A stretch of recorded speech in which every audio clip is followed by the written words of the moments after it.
ఇటీవలి కాలంలో బంగ్లాదేశ్ లో హిందువులపై జరుగుతున్న హత్యలు కేవలం ఐసోలేటెడ్ క్రైమ్స్ మాత్రమే కావు. అవి హిందూ మైనారిటీలు చాలా కాలంగా ఎదుర్కొంటున్న వేధింపులకు సాక్ష్యంగా చెప్పవచ్చు.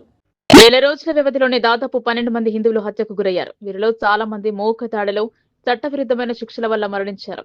హత్యకు గురైన వారిలో దీపు చంద్రదాస్, అమృత్ మండల్, దిలీప్ బోర్మన్, ప్రాంతోష్ కర్మకర్, ఉత్పల్ సర్కార్, జోగిష్ చంద్ర రాయ్, సుబర్ణ రాయ్, శాంతు దాస్, రిపోన్ కుమార్ సర్కార్, ప్రతాప్ చంద్ర, స్వాధీన్ చంద్ర, పలాష్ చంద్ర ఉన్నారు. అధికారులు ప్రతి మరణాన్ని విడివిడి నేర సంఘటనలుగా చిత్రీకరించడానికి ప్రయత్నించినప్పటికీ ఈ వరుస ఘటనలు యాదృచ్ఛికం కాదని, హిందువుల వ్యవస్థాగత దుర్బలత్వాన్ని వెల్లడిస్తున్నాయని కథనం పేర్కొంది. బంగ్లాదేశ్ లో హిందువుల వేధింపులు ఆ దేశ సామాజిక రాజకీయ నిర్మాణంలో పాతుకుపోయిన తీవ్రవాదాన్ని సూచిస్తున్నాయి. నిరంతర భారత్ వ్యతిరేక వాక్చాతుర్యం మైనారిటీలు జీవించే వాతావరణాన్ని మరింత దిగజార్చింది. హిందువుల పట్ల శత్రుత్వాన్ని తీవ్రవాదం కంటే సైద్ధాంతిక ప్రతిఘటనగా చిత్రీకరించే ధోరణి పెరిగింది. సంస్కరణలు, విద్యార్థి ఉద్యమాల భాష తరచుగా తీవ్రవాద ఎజెండాలను ముందుకు తీసుకెళ్లడానికి, అలాగే మైనారిటీలను లక్ష్యంగా చేసుకోవడానికి ఒక సాకుగా ఉపయోగించబడుతోంది.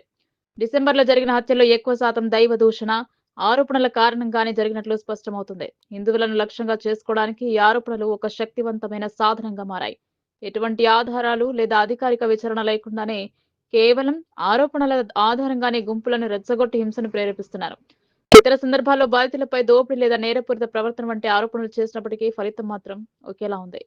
మయమన్ సింగ్ జిల్లాకు చెందిన హిందూ వస్త్ర కార్మికుడు దీపు చంద్రదాస్ హత్య ఈ ధోరణికి ఉదాహరణగా చెప్పొచ్చు. ఇస్లాం గురించి అనుచిత వ్యాఖ్యలు చేశారని ఆరోపణలు రాగా ఓ మూక అతనిపై దాడి చేసి చెట్టుకు కట్టి ఉరితీసి నిప్పంటించింది.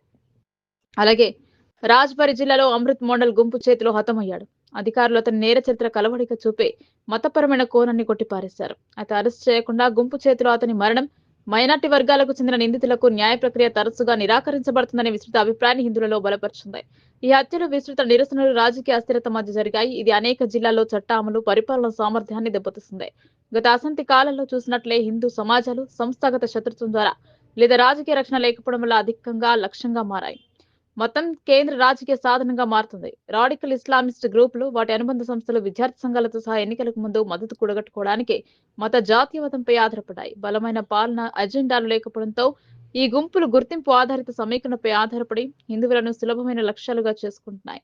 మొహమ్మద్ యూనిస్ నేతృత్వంలోని తాత్కాలిక ప్రభుత్వం ఈ హత్యలను ఖండించింది, మూక దాడులను వ్యతిరేకించింది. కొన్ని ఘటనల్లో అరెస్టులు కూడా జరిగాయి. కానీ హిందూ మైనార్టీలకు ఈ స్పందనలు ఎటువంటి భరోసా ఇవ్వడం లేదు. బంగ్లాదేశ్ లో హిందువుల వేధింపులు ఒక పునరావృత ప్రక్రియగా మారాయి.